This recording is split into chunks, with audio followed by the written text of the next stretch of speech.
Hi and welcome to the episode 6 of how to turn a bus to an RV. On this episode you see some pictures about how to attach rest of the insulation plates to the walls and also build the floors for the vehicle. Some kind of nice pictures of the entire thing, as you can see here in these pictures. And also I warn about using a gas mask when installing polyurethane for the poisonous gases it includes. In this picture you can see the aluminum cover plates which hold the floor heating pipes, which will be filled with glycol, and they will have their energy eventually from either auxiliary diesel heater or from engine.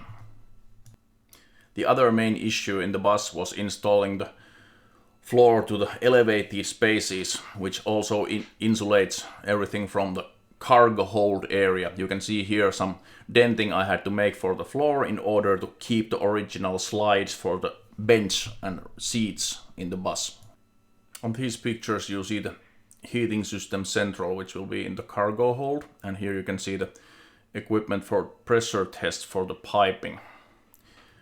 And the entire thing is here installed in the garage, and on this video you can see the entire thing I walk on here after installing the heating pipes in the floor and slots which are carved already in the factory for the aluminum plated insulation sheets, which were specifically made for this type of heating.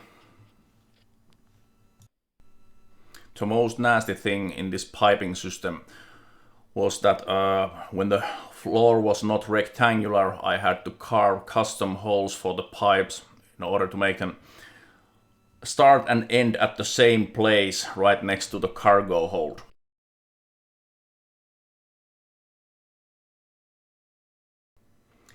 After a brief consideration, I figured out that the best way to install the pipes was use the wool socks, which you saw in the first picture here.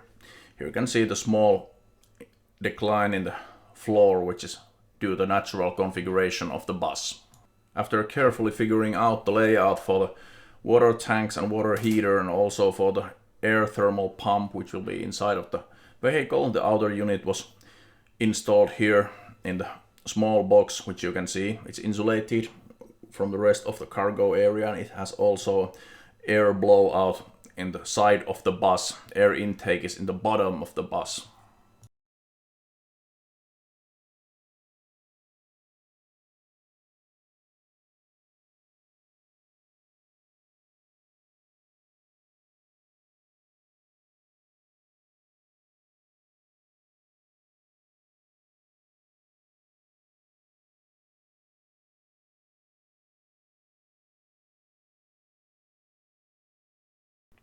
Here is a good example of cheapskating on a roof installation supports when you were gluing the roof plates on it.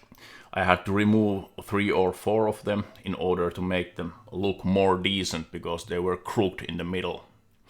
Here you can see the after result when I reinstalled new plates and I used decent supports which were originally meant for painting extensions.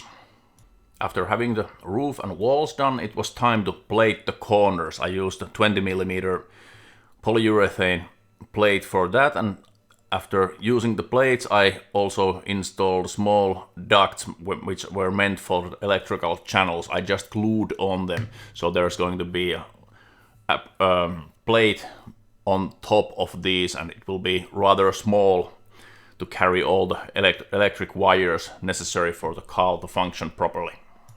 Then I started to handle out the back of the car, which will include the toilet and sauna and all the other equipment like shower, and on the top of it will be master bedroom of ours. Here you can see the wooden structure which will be bolted on the bus entirely, and it will be bolted with Ruspert coated screws and insulation between the wood and metal, so the condensation of the cold steel won't affect the wood which is used in the basic construction here. Obviously there is rather much of insulation here, which you can see also in the pictures. It will be also taped out the seams so the steams won't go anywhere. Making the floor, there's going to be a hamburger-like structure which requires right length of screws in order to lock the insulation boards between two wooden plywood boards, which are originally in the bus, then the insulation, and then my new floor on the old floor top. I first figured out that I have to reinstall some expensive upholstery for the old seats I had in the bus, but then I was lucky and I acquired with a cheap price nearby an old, far more newer seats from the newer bus, which I bought, and then I installed them to my bus. They were perfect fit just the way they were, so I saved a significant amount of money on this. Installing seats with an acceptable way in this kind of project requires some imagination. I wouldn't like to make holes to my walls in order to avoid any kind of damage to insulation, which would bring in the coldness, and also it would cold up the chassis of the seats, which would be directly in contact with the metal to the chassis of the bus. So I figured out that I will take two extra legs, which are meant for the ISIL side for the bus, from the old set of seats I had, and which I threw to the garbage. And then I invented a new bus seat style with two legs, one in the both ends, instead of an old-fashioned fit to the wall and the rest to the ISIL side. So this is a new invention, and it's bolted through the floor with heavy bolts, and there is a metal plate on the opposite side in the cargo space, so the seats won't fly off in any kind of accident situation. The real problem here making these seat arrangements were to find out the original slides which were made by the bus manufacturer 20 years ago under the floor. I measured them out and I attached the seat through the floor I made myself with the longer bolts to the original slides which were right next to the ISIL in the bus.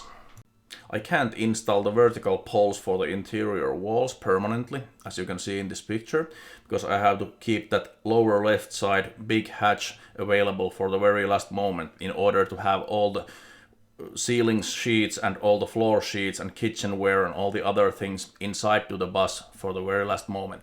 And then I can finally finish off the backside of the bus when everything big is already in. There is no big door anywhere.